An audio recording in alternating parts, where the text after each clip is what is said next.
উপস্থিতি পুরস্কার ঘোষণা করার আগে আমাদের সম্মানিত আমাদের অত্র মাদ্রাসার গাড়ি চালক ভাই মোহাম্মদ আক্তার রহমান, উনি কিছু আপনাদের মাঝে কথা বলবেন এবং উনি একজনকে পুরস্কার তুলে দেবেন। উনি মাদ্রাসার পক্ষ থেকে একটা পুরস্কারের ব্যবস্থা রেখেছেন এক্সট্রা, সেই পুরস্কারের ব্যবস্থাটা আমরা করেছি। উনি সেই পুরস্কার তুলে দেবেন এবং কিছু মূল্যবান কথা বলবেন।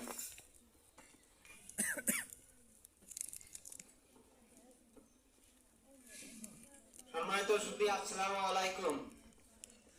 আমাদের গাড়িতে মোট 17 জন বাচ্চা আসে, তার ভিতরে নম্রভদ্র সবাই, তার ভিতরে তো অন্যতম আছে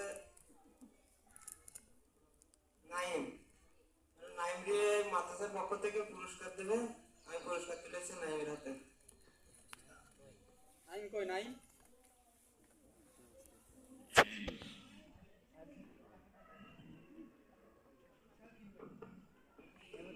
আমাদের আক্তার সাহেব, উনি হচ্ছেন প্রত্যেকটা বাচ্চা 17টা বাচ্চাকে নিয়ে যাতায়াত করেন, সকলকে ওনার কন্ট্রোল করে রাখা লাগে। তো উনি বেশি সন্তুষ্ট, স্যাটিসফাইড হচ্ছে নাইমের প্রতি। ওর নামে কোনো কমপ্লেন নেই, এজন্য খুশি হয়ে ওর হাতে পুরস্কার তুলে দিয়েছে।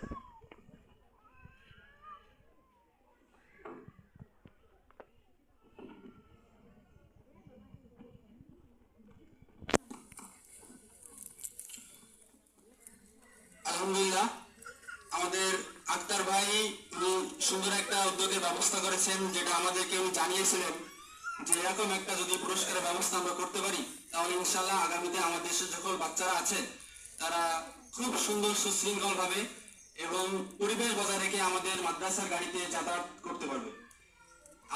আমরা যে সকল অভিভাবকরা আছি আমাদের বাচ্চাদেরকে আমরা এ ব্যাপারে একটু সতর্ক করব এবং তাদেরকে আমরা নসিহত করব যেন গাড়িতে আসা যাওয়ার ব্যাপারটা যেন ঠিক রাখে।